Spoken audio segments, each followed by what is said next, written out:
తెలంగాణ వాదులు, ఉద్యమకారులు, బీఆర్ఎస్ పాత నాయకులు, కొత్త నాయకులు అందరూ కూడా బాధపడుకుంటూ ఫోన్ చేస్తున్నారు. నిరంజన్ రెడ్డి గారి వల్ల వనపర్తి జిల్లాలో మళ్ళా బీఆర్ఎస్ పార్టీ జన్మలో కోలుకోలేని దెబ్బ పడ్డది. ఆయన చేసిన అవినీతి, ఆయన చేసినటువంటి అన్యాయం, ఆయన బీసీల మీద పెట్టినన్ని కేసులు, ఆయన ఉద్యమకారుల మీద పెట్టినన్ని కేసులు, ఇవన్నీ ఒక్కొక్కరు చెప్పుకొని కళ్ళలో రక్తం వచ్చేటట్టు ఏడుస్తున్నారు. మరి అన్నిటికన్నా ఎక్కువ ఆయన ఒక్కటి కాదు 3 ఫామ్ హౌస్లు కట్టుకున్నారు. ఆయన ఒక్కసారి ఎమ్మెల్యే అయితే, ఒకసారి మంత్రి అయితే 3 ఫామ్ హౌస్లు కట్టుకున్నారు.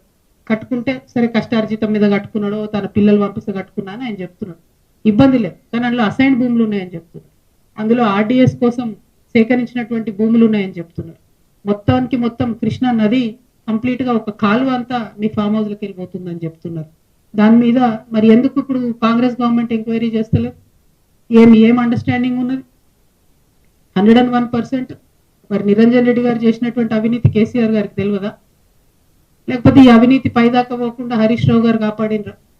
ఈ అవినీతి పైన తెలిస్తే కేసీఆర్ గారు నిరంజన్ రెడ్డికి టికెట్ ఇవ్వరని చెప్పి కాపాడినరా? ఇప్పుడైతే మీడియా ద్వారా నేను కేసీఆర్ గారి దృష్టికి తీసుకెళ్తున్నాను. ఇక్కడ ఏ ఒక్క చిన్న పిల్లగాని కదిలిచ్చినా కూడా గొల్లుమని చెప్పి ఆయన అవినీతి గురించి చెప్తా ఉన్నారు. ఘోరాతి ఘోరమైన అరాచకాలు జరిగినాయి ఇక్కడ. ఇట్లాంటి నాయకుల్ని ప్రజల మీద రుద్దడం ఎందుకు? ఉద్యమకారులను ఇబ్బంది పెట్టడం ఎందుకు?